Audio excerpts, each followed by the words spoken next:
Oke,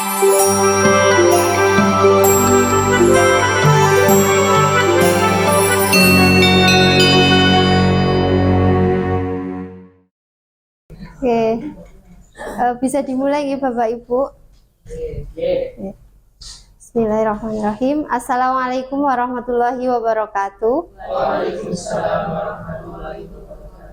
Alhamdulillahirrabbilalamin. Rabbi shrah li sadri wa yassir li amri wa hlul 'uqdatam min lisani yafqahu qawli.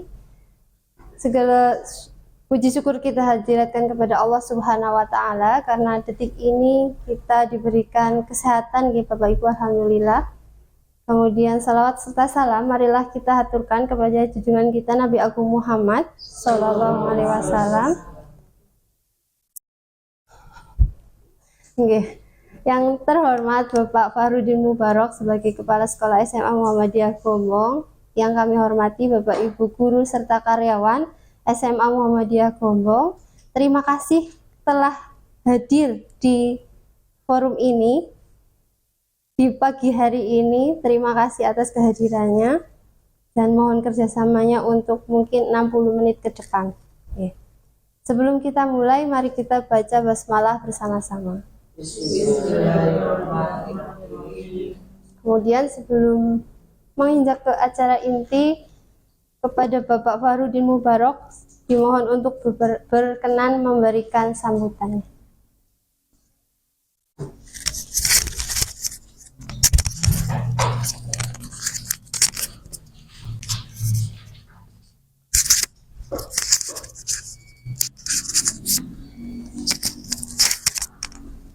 Bismillahirrahmanirrahim. Assalamualaikum warahmatullahi wabarakatuh. Alhamdulillah, alhamdulillahilladzi arsala rasulahu bil huda wa dinil haqq liyudhhirahu 'ala dini kulli wa kafa billahi syahida. Asyhadu an la ilaha illallah wa asyhadu anna Muhammadan abduhu wa rasuluh. Rabbi shrah li sadri wa yassir li amri wa hlul 'uqdatam min lisani yafqahu qawli. Amma ba'du. Yang kami hormati Ibu Optik Malihah Zainatus Sa'adah SPD, yang kami hormati teman-teman guru SMA Muhammadiyah dan karyawan. Pertama, mari kita panjatkan puja dan puji syukur kepada Allah Subhanahu wa taala, yang mana pada pagi hari ini alhamdulillah kita mengikuti proses yang sedang dilakukan oleh Ibu Optik Malihah Zainatus Sa'adah SPD, Hajah Optik Malihah Zainatus Sa'adah SPD, yang mana ini kalau nggak salah yang ketiga kalinya ya.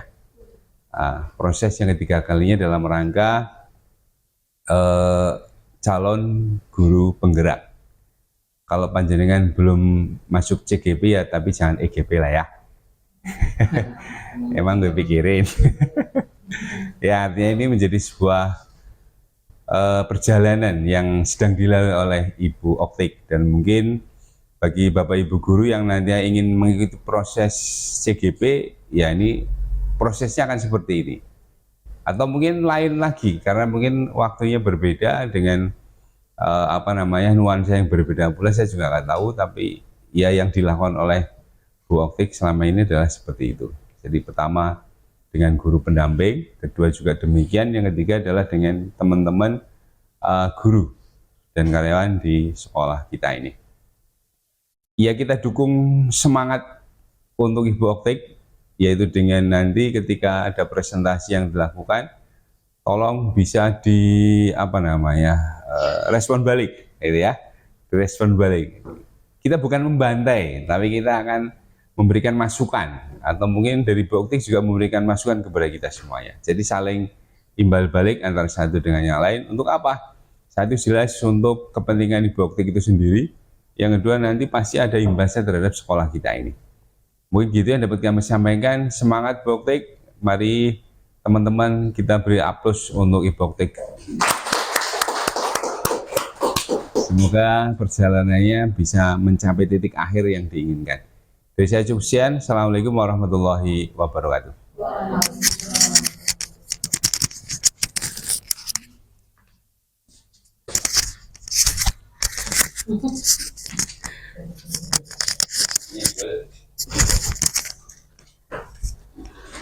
Terima kasih kepada Pak Farudin Mubarak atas sambutannya. Terima kasih atas aplausnya.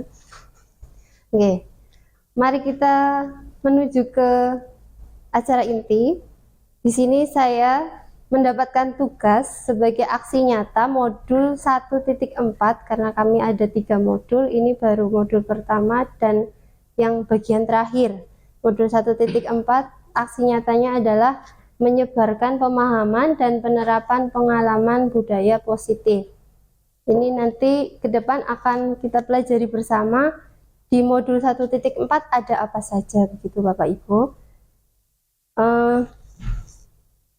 Konsep inti budaya positif yang akan kita pelajari hari ini, insya Allah ada beberapa, yaitu perubahan paradigma belajar, disiplin positif, nilai-nilai kebajikan, keyakinan kelas, kebutuhan dasar manusia, motivasi perilaku manusia, posisi kontrol guru, dan segitiga restitusi. Mungkin Bapak Ibu beberapa sudah familiar dengan beberapa bagian yang ada di konsep inti budaya positif ini. Oke. Kemudian pembelajaran dengan paradigma baru. Di sini pembelajaran dengan paradigma baru merupakan pembelajaran yang dirancang berdasarkan prinsip pembelajaran berdiferensiasi, sehingga murid belajar sesuai kebutuhannya berdasarkan tahap perkembangan sesuai teori psikologi modern untuk mewujudkan profil pelajar Pancasila. Ini kurikulum merdeka nih. Jadi berdiferensiasi. Sebelum kita lanjutkan, saya ingin mengajak Bapak dan Ibu sekalian untuk bermain sejenak. Bermain berpasang-pasangan nggih, dua-dua. Bapak-bapak sakit bertiga. Karena ini sudah pas dua tapi Bapak bertiga nih. Oh, sama saya. Oh, boleh. Oke. Oh, Pak Amir dong. Oke. Sekarang boleh ditatap pasangannya loh. Oke, silakan ditatap pasangannya.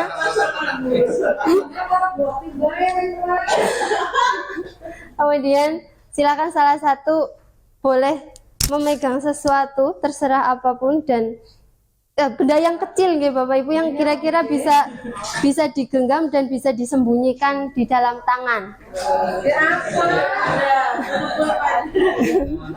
Ya apa mungkin ya itu terlihat dong. Yang tidak terlihat, kalau tidak ada ya bisa dibayangkan saja kalau ada sesuatu, dipegang kemudian di dalam kepalanya. Kemudian yang satu yang tidak mengepal, kan yang mengepal hanya satu nggih. Yang lain yang tidak mengepal bertugas untuk meminta, merayu dan meminta membuka tangan temannya untuk membuka. Jadi silahkan temannya dirayu, dibujuk. Oh iya nggak apa-apa Bu. Mumpung sekarang Bu Titin merayu Bu Emi, ayo. Jadi silakan teman yang sedang menggenggam itu dirayu untuk, nggih, masa beda pasangan Bu? Jadi silakan temannya dirayu untuk mau membuka tangannya. Nanti keputusan membuka atau tidaknya tergantung si yang punya tangan, yang menggenggam, nggih. Silakan mulai dirayu.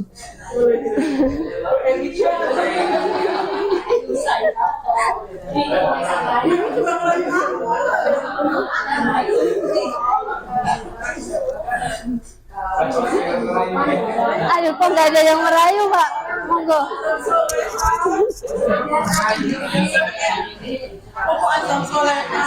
Tolong dong. Boleh nggak yang ini buat aku? Nanti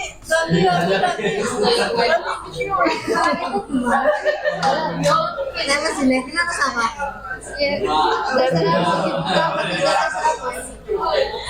ya kita berterang bisa.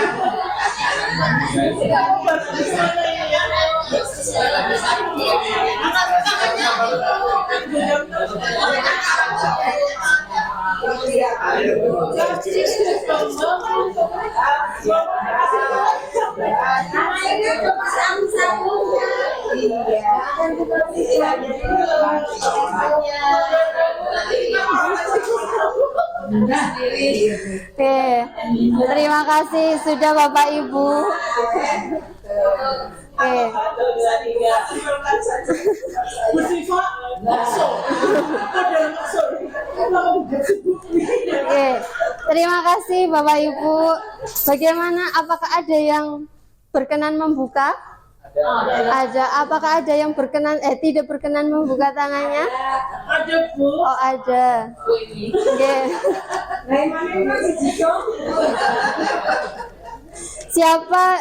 Siapa yang tadi berkenan membuka?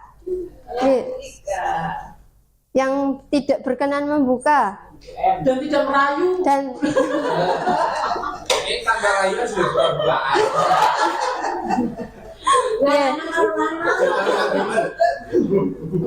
Oke. Coba tadi yang berkenan membuka salah satunya Bu Ika nggih. Bu Ika, kenapa alasannya tadi akhirnya membuka tangannya? Alasannya karena tadi kan sempat dirayu oleh Ibu Suci dan pada saat yang terakhir Bu Suci dan saya Ayo, makanya kita Oh begitu. Jadi secara tidak langsung terbuka sendiri ya. Oke. Kalau Bu Emi tadi kenapa alasannya tidak berkenan membuka? Saya orang yang setia ya. Soal Setia sampai akhir gitu. Jadi ini hanya satu-satunya nggak mungkin akan saya kasihkan ke orang lain Iya. karena dia hidup. Oh,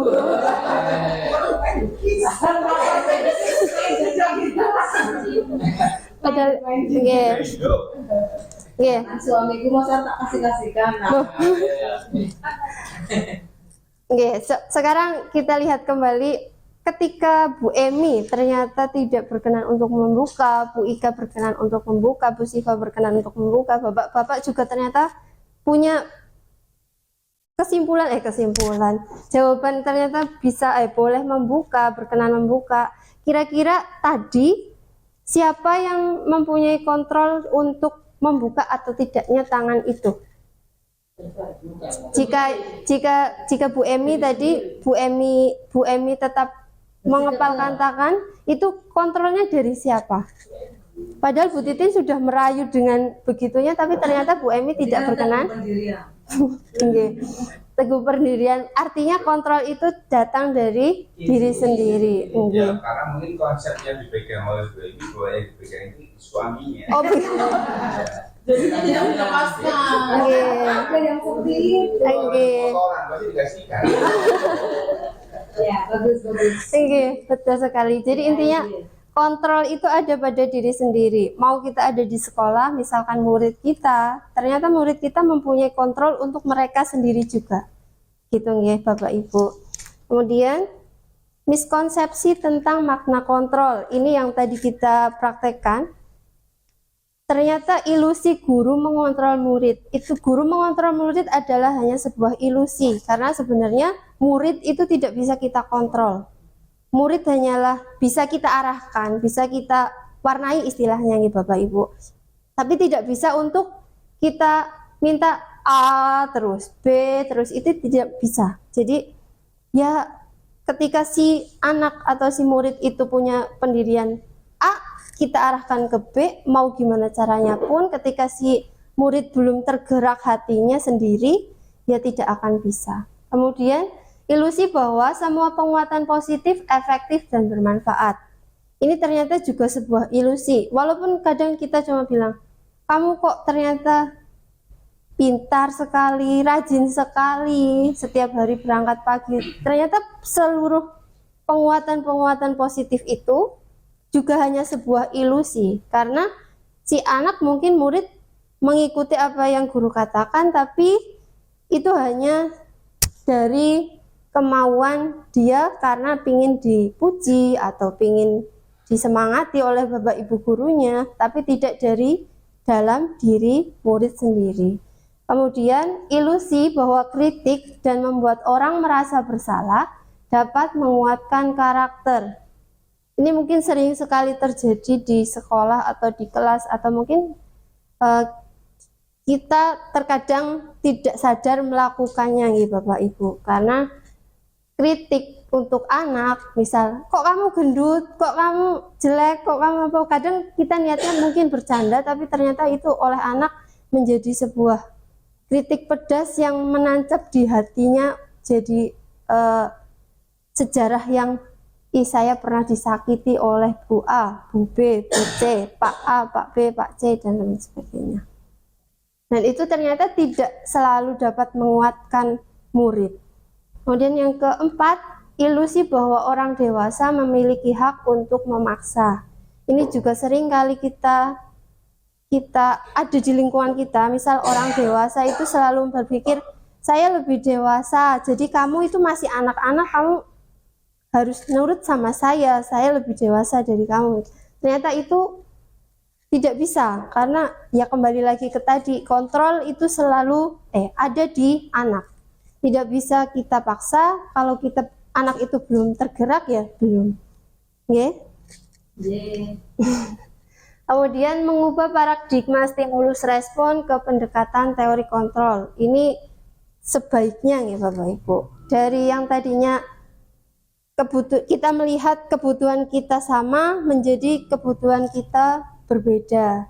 Kemudian semua orang melihat hal yang sama, kita harus ingat bahwa setiap orang memiliki gambaran yang berbeda. Kemudian kita mencoba mengubah orang agar berpandangan sama dengan kita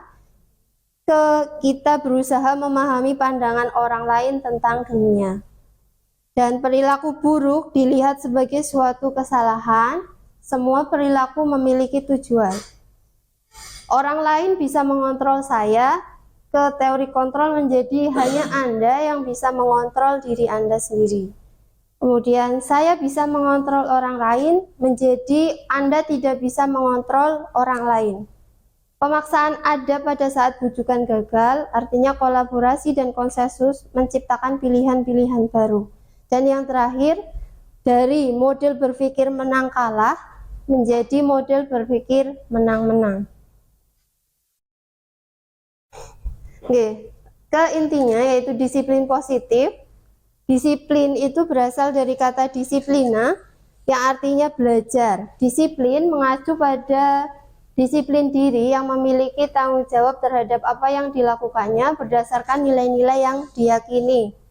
Disiplin positif merupakan salah satu cara penerapan disiplin yang bertujuan untuk menumbuhkan kesadaran serta memberdayakan peserta didik tanpa imbalan penghargaan, ancaman, ataupun hukuman. Jadi ketika sudah menjadi kedisiplinan, murid tidak akan mengharapkan penghargaan atau reward, ancaman, ataupun hukuman. Nanti setelah ini kita akan belajar ternyata reward atau penghargaan, kadang kita kan lebih suka memberikan hadiah ketika anak memperoleh nilai 100 atau ada perubahan baik atau apa, kadang kita beri hadiah, ternyata hadiah itu memberikan efek yang tidak boten, malah ternyata memberikan efek yang negatif juga terhadap si anak begitu. Nanti di belakang ada.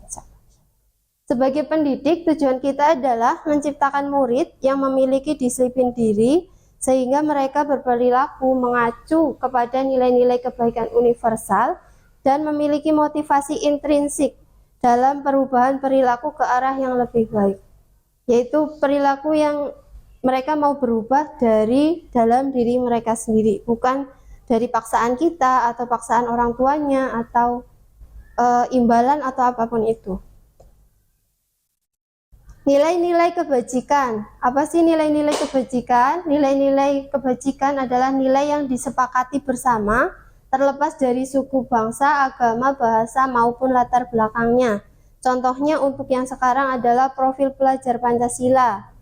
Profil pelajar Pancasila ada apa saja? Bu Siva. Profil pelajar Pancasila yang ada di kurikulum Merdeka apa saja, nggih?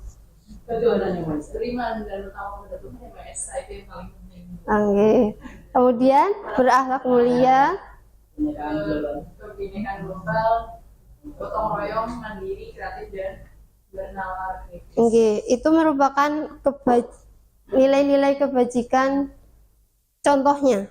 Kemudian ada yang di sampingnya ada IBO, Primary Years Program, toleransi, rasa hormat, integritas, mandiri, menghargai, dan sebagainya. Itu juga tidak terpaut dengan suku, bangsa, agama, bahasa, maupun latar belakangnya. Jadi kalau nilai kebajikan ya secara umum sekali. Kemudian yang ketiga contohnya keterampilan hidup atau life skill, yaitu dapat dipercaya, lurus hati, pendengar yang aktif, tidak merendahkan orang lain, dan memberikan yang terbaik dari diri. Keyakinan kelas. Di sini ada yang namanya keyakinan kelas. Keyakinan kelas berbeda dengan peraturan kelas. Ketika ada peraturan kelas kan biasanya dilarang membuang sampah sembarangan. Kalau keyakinan kelas tidak boleh menggunakan kata-kata yang negatif. Jadi keyakinan kelas adalah nilai-nilai kebajikan universal yang disepakati secara tersirat dan tersurat, terlepas dari latar belakang suku, negara, bahasa, maupun agama. Pembentukan keyakinan kelas di sini adalah bersifat abstrak, berupa pernyataan universal, tidak boleh mengarah ke satu agama atau ras dan lain sebagainya. Dibuat dalam pernyataan yang positif. Tadi dilarang, misalkan peraturan itu kan boleh menggunakan dilarang membuang sampah sembarangan, dilarang menggunakan sepatu putih atau apa. Kalau keyakinan kelas tidak boleh menggunakan kata dilarang. Misalkan menjadi yang lebih baik, sekolah menggunakan sepatu hitam, begitu. Tidak menggunakan kata dilarang. Kemudian sedikit saja agar mudah diingat, sesuai dengan kondisi kelas dan sekolah sehingga mudah diterapkan, dan semua warga sekolah atau warga kelas dilibatkan saat membuat keyakinan kelas. Di sini ketika akan membuat keyakinan kelas, biasanya kalau peraturan kelas itu kan dibuat oleh Bapak Ibu guru, kemudian disebarkan ke anak-anak. Kalau keyakinan kelas dibuat bersama anak-anak, sehingga mungkin akan menjadi berbeda antara kelas 1 dan kelas yang lain. Contoh keyakinan kelas. Di sini ada contoh keyakinan kelas, misalkan ada hormat, bekerja, dan diterima dan dimiliki. Hormat, kami meyakini bahwa sangat penting untuk menghormati semua orang dan barang milik orang lain. Ini tersirat bahwa dilarang meminjam dan tidak mengembalikan, kemudian dilarang tidak menghargai gurunya, dilarang tidak menghargai temannya. Sebenarnya ada kata-kata itu di dalamnya, tapi kita menggunakan kalimat positif sehingga menjadi kami meyakini bahwa begitu. Kemudian bekerja, kami meyakini bahwa sangat penting untuk mengerjakan segala pekerjaan atau mengikuti kegiatan yang telah ditugaskan. Artinya misalkan ini dilarang untuk membolos, dilarang keluar jam pelajaran. Sebenarnya ada kata-kata itu, tapi tidak begitu. Kalimatnya menjadi lebih positif. Diterima dan dimiliki, kami meyakini bahwa sangat penting untuk merasa diterima pada suatu kelompok dan saling peduli satu dengan yang lain. Kemudian kebutuhan dasar manusia. Seluruh tindakan manusia memiliki tujuan tertentu. Semua yang kita lakukan adalah usaha terbaik kita untuk mendapatkan apa yang kita inginkan. Ketika kita mendapatkan apa yang kita inginkan, sebetulnya saat itu kita sedang memenuhi satu atau lebih dari satu kebutuhan dasar kita. Kebutuhan dasar manusia itu ada 5, yaitu bertahan hidup, kasih sayang dan rasa, kemudian penguasaan, kebebasan, dan kesenangan. Misalkan seseorang, misal kemarin kasus di kelas saya nih Bapak Ibu, itu anak-anak ada yang membolos. Kemudian saya tanya, jawabannya adalah bosan karena di kelas sering remedial. Jadi dia tiba-tiba pergi keluar kelas dan kalimatnya alasan pergi adalah bosan karena sering remedial. Kira-kira kalau alasannya begitu, kebutuhan mana yang anak itu perlukan, Bang? yang belum terpenuhi saat ada kata bosan karena banyak remedial. Kesenangan nggih Bapak Ibu, betul. Karena anak itu merasa bosan jadi membutuhkan kesenangan. Nggih begitu nggih Bapak Ibu. Kemudian motivasi perilaku manusia itu tadi ada 3. Yang pertama menghindari ketidaknyamanan atau hukuman. Yang kedua mendapatkan imbalan atau penghargaan dari orang lain. Yang ketiga untuk menjadi orang yang mereka inginkan dan menghargai diri sendiri dengan nilai-nilai yang mereka percaya. Kira-kira dari 3 motivasi ini yang misalkan anak-anak lakukan sekarang, misal dia rajin, dia berangkat sekolah, dia mengerjakan tugas dengan baik, kira-kira menggunakan motivasi yang mana? Yang ketiga, karena dia mempunyai motivasi sendiri, atau motivasi itu untuk menghargai diri sendiri dengan nilai-nilai yang mereka percaya. Artinya itu motivasi yang datang dari dalam diri mereka sendiri, dari dalam, tanpa kamu ke sekolah nanti dapat uang jajan atau kamu ke sekolah nanti dapat apa begitu.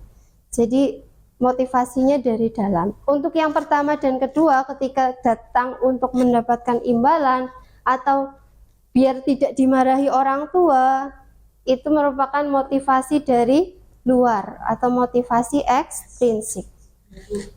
Nggih, monggo. Itu yang misalnya kita memberikan apa itu hadiah Nggih. karena juara 1, 2 kita yang kemarin itu, berarti boleh nggak itu dari dengan apa dengan dari Nggih, untuk hadiah, untuk misalkan itu kan lomba gitu.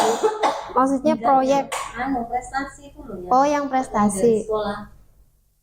Di sini kalimatnya ketika hadiah atau imbalan atau reward itu tidak dilakukan secara kontinu, tidak apa-apa. Tapi misalkan itu kontinu setiap hari, misal setiap 2 hari, 10 hari, atau setiap 1 minggu diberikan reward, itu tidak baik. Jadi kalau misalkan sesekali masih boleh. Jadi kan boleh. Nggih. Nggih. Nggih. Selanjutnya, hukuman, konsekuensi, dan restitusi. Di sini ternyata ketika ada hukuman, ada konsekuensi, juga ada restitusi. Istilahnya ada 3 ya Bapak Ibu. Kadang kalau anak telat ternyata dihukumnya apa, ternyata itu masuknya apa. Yang pertama hukuman. Hukuman itu tidak terencana atau tiba-tiba. Misalkan anak terlambat kemudian disuruh push up, itu namanya hukuman. Tapi ketika anak terlambat tidak mengikuti anak terlambat di jam pelajaran olahraga kemudian disuruh lari keliling lapangan 2 kali, itu termasuk konsekuensi karena dia ada di pelajaran olahraga. Begitu. Hukuman itu murid tidak tahu apa yang akan terjadi dan tidak dilibatkan. Jadi ya terserah yang memberi hukuman. Tidak ditanya dulu kamu mau gimana atau bagaimana. Kemudian bersifat satu arah dan konsekuensi berupa hukuman fisik atau psikis. Ternyata di kata-katai pun itu termasuk hukuman, yaitu hukuman psikis. Yang kedua konsekuensi. Konsekuensi itu terencana atau disepakati sesuai peraturan. Murid dilibatkan dan sikap guru selalu memonitor murid. Artinya kalau konsekuensi sudah ada aturan, kalau telat diapakan, kemudian ini bagaimana, nah itu namanya konsekuensi. Tapi sudah ada aturan yang untuk mengacunya.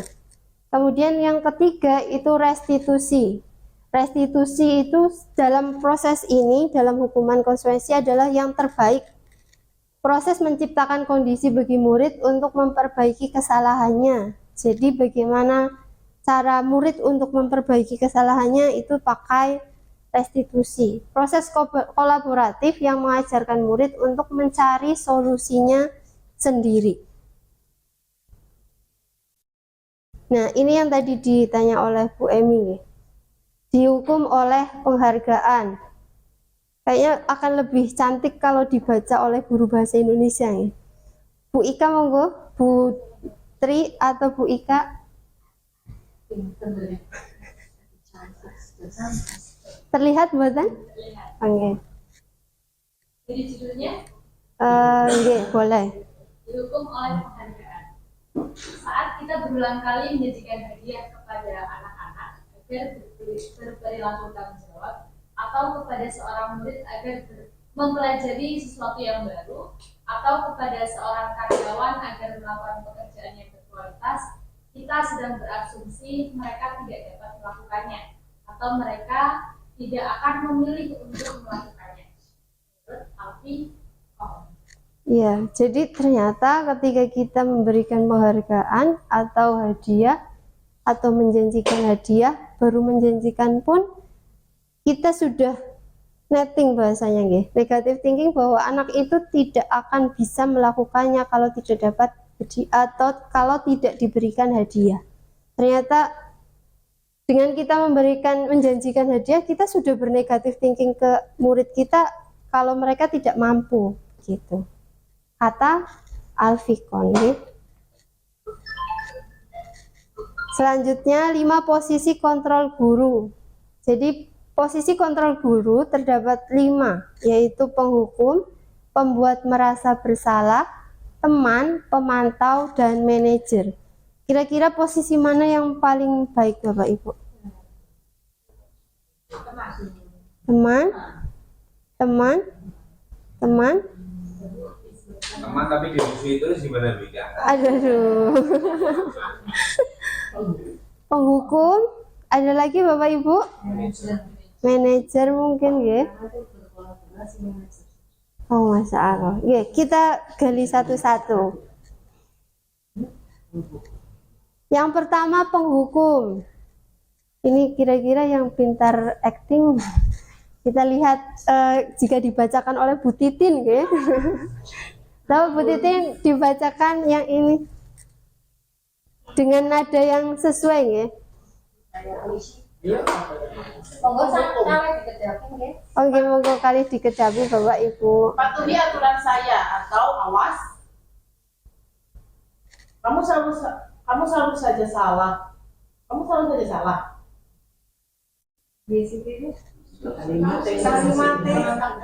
Kamu selalu saja salah. Oh, gitu ya. Pasti selalu yang terakhir selesai. Oke. Ini cocok belum matematika ya? Oh, Ibu, kadang begitu. Nah, itu PR besar kita ya. Ini posisi sebagai penghukum. Jadi penghukum begini ya. Sering marah, kemudian dengan nada tinggi, menyalahkan anak, begitu. Kemudian yang kedua, pembuat merasa bersalah. Ini sepertinya yang lebih lembut dari penghukum. Bu Sinten nggih. Bu Sriyanti, monggo Bu Sriyanti, cobi Bu. Nggih, langsung. Ibu sangat kecewa sekali dengan kamu. Aduh, pas sekali ya. Berapa kali Bapak harus memberitahu kamu ya? Gimana coba? Kalau orang tua kamu tahu kamu berbuat begini, Ikut-ikutan Bu.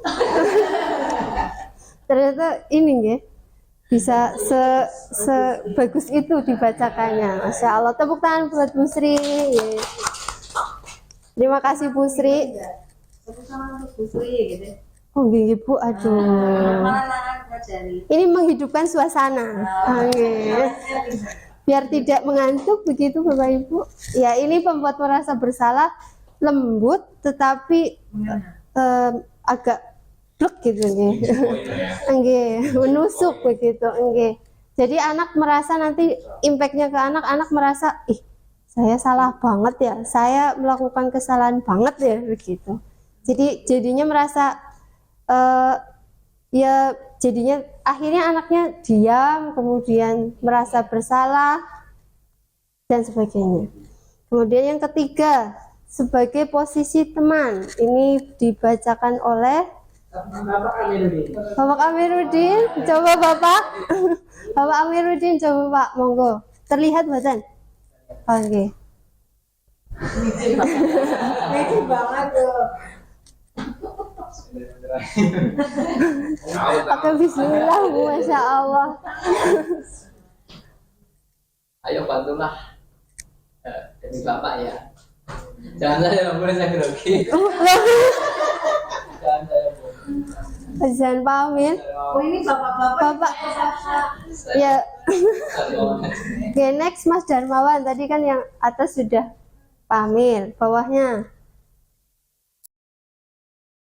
Ayo, ingat nggak bantuan Bapak selama ini?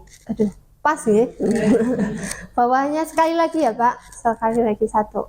Ya sudah, kali ini nggak apa-apa. Nanti Bapak bantu bereskan. Oh bapak.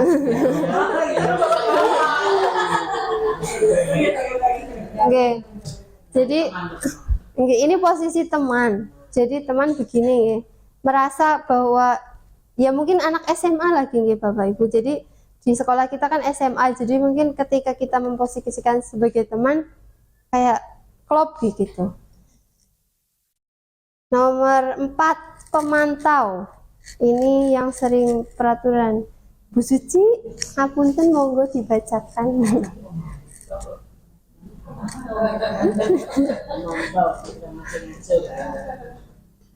Biasanya ya Pak Kepala ya. Oke, nanti Pak Kepala Manajer. Ini ya pemantau ya. Oke. Peraturannya apa? Tahu Bu. Apa yang telah kamu lakukan? Sanksi atau konsekuensinya apa? Oke, jadi kalau posisi pemantau mengembalikan ke peraturan yang ada, dikembalikan peraturannya apa, kemudian yang soal-soal ini, pertanyaan-pertanyaan ini, sanksinya apa, gitu. Itu posisi, itu namanya pemantau. Yang terakhir, manajer. Pak Uut mohon berkenan untuk membacakan. Berkenan lagi Pak. Yang pertama.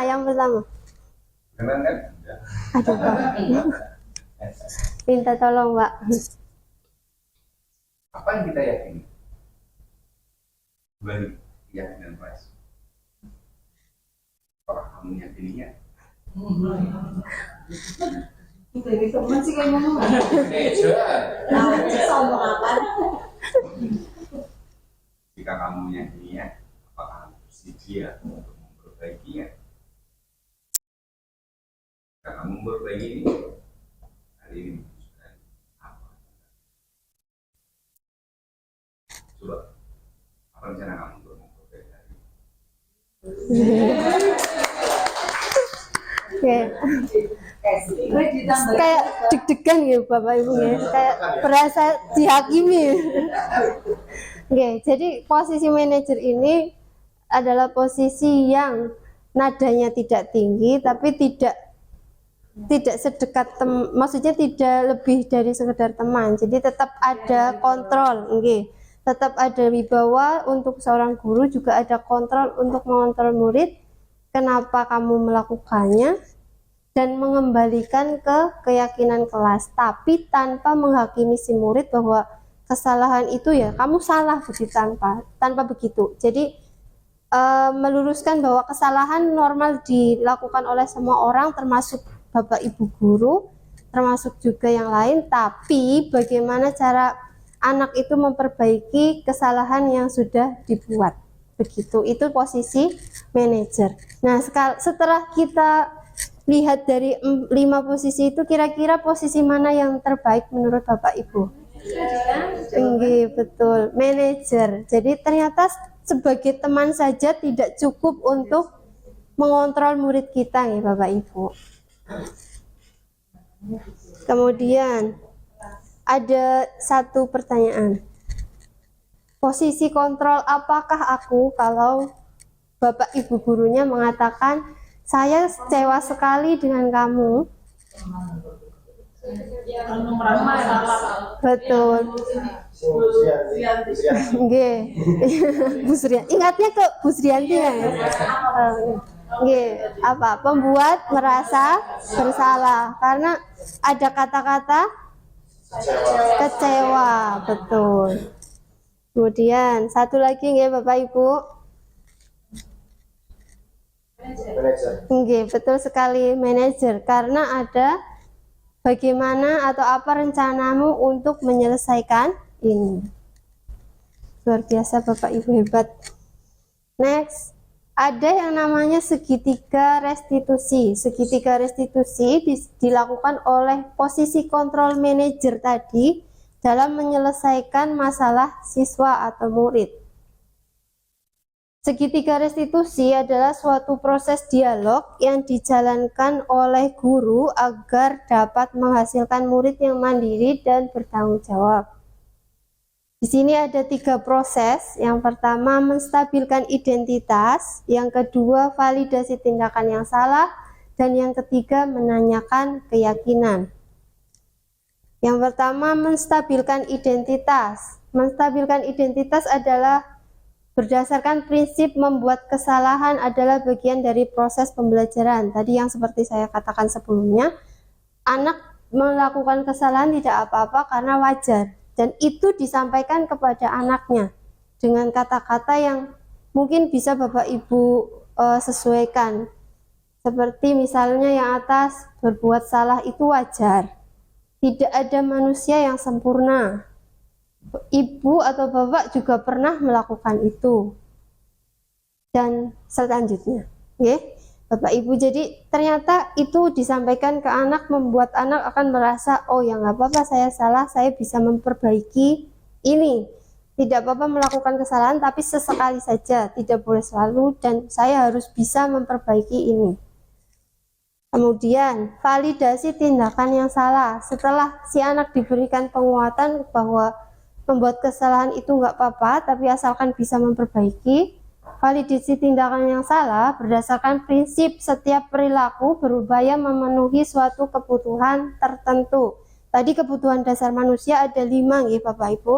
Jadi mungkin anak kita melakukan sesuatu karena kebutuhan dasarnya ada yang belum terpenuhi, atau dia membutuhkan salah satu dari kebutuhan dasar yang tadi. Dengan kalimat, kamu pasti punya alasan mengapa melakukan hal itu, atau padahal kamu bisa melakukan yang lebih buruk dari ini ya. Kamu patut bangga karena telah melindungi sesuatu yang penting buatmu.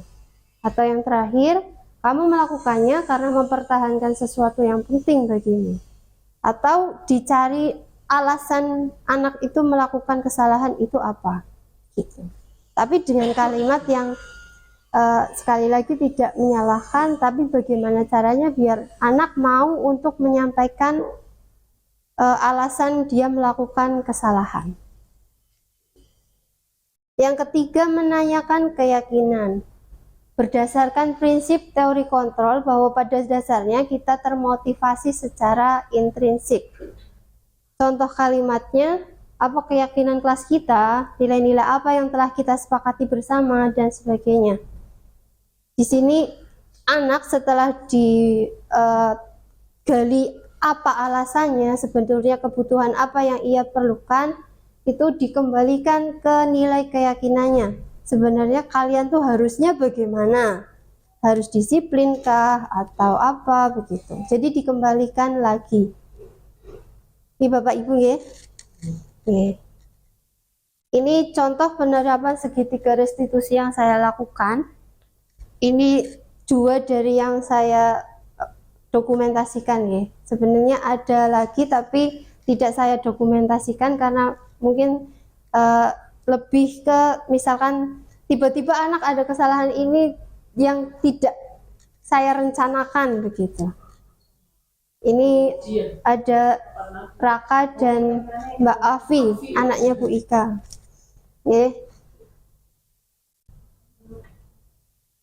Aduh, mohon maaf.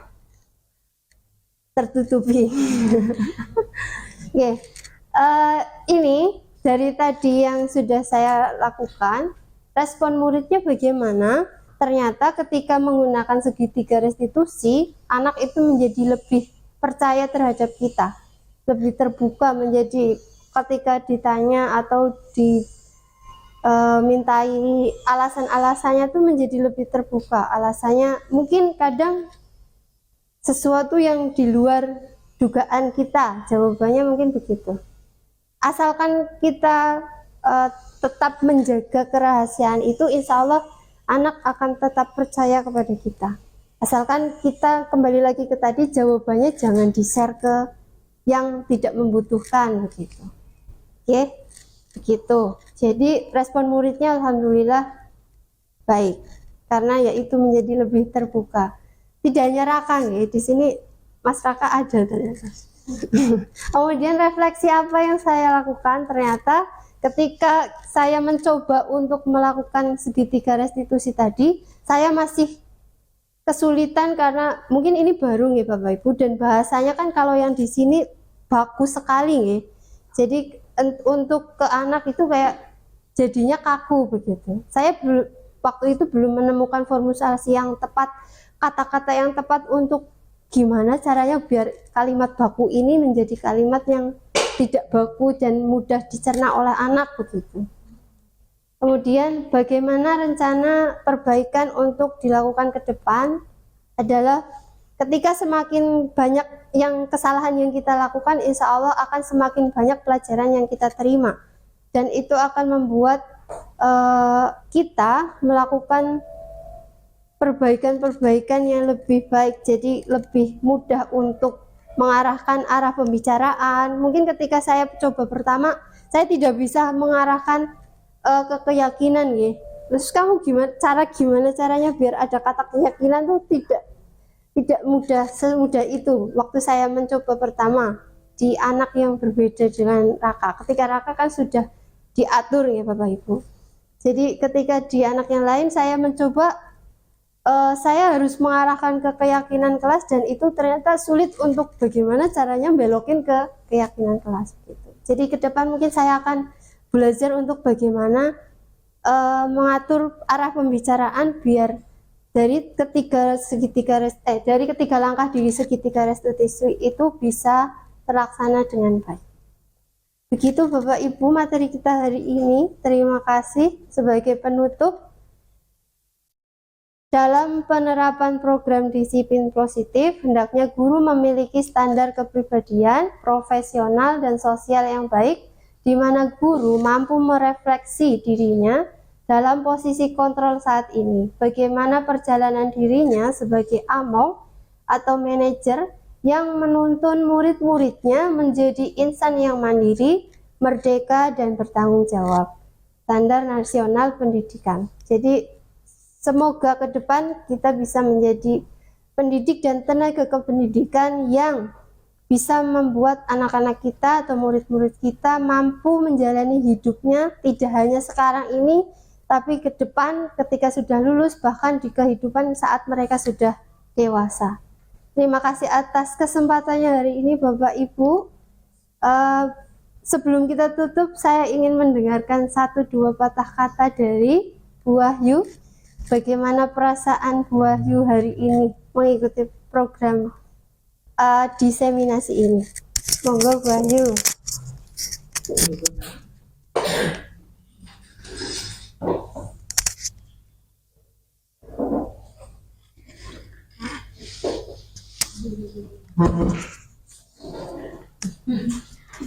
Assalamualaikum warahmatullahi wabarakatuh.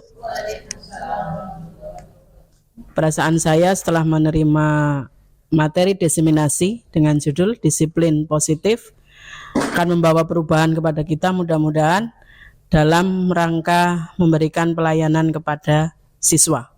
Tadi kita sudah diberi materi bagaimana kita seharusnya bersikap terhadap siswa, yaitu jangan sebagai penghukum, kita sebagai manajer ataupun sebagai teman. Itu kita ambil dari kegiatan pada hari ini. Mudah-mudahan di pagi hari ini sesuatu yang menginspirasi bagi kita semua, membawa perubahan bagi kita semuanya untuk mendidik siswa-siswa kita. Kita berikan ucapan terima kasih kepada Bu Oktik atas materi hari ini, mengucapkan terima kasih kepada narasumber ataupun bantuan dari siswa dalam rangka terlaksananya kegiatan ini. Terima kasih. Assalamualaikum warahmatullahi wabarakatuh. Oke, Terima kasih Bu Wahyu. Ya, terima kasih Bapak Ibu untuk hari ini. Terima kasih atas kerjasamanya beberapa menit ini. Semoga kita bisa menjadi pendidik yang bisa mewarnai murid-murid kita, bukan membuat pola dari awal, karena murid-murid kita sudah mempunyai polanya sendiri, hanya kita bertugas untuk mewarnai agar lukisannya menjadi indah dan mereka bisa hidup bahagia. Terima kasih. Wassalamualaikum warahmatullahi wabarakatuh. Waalaikumsalam.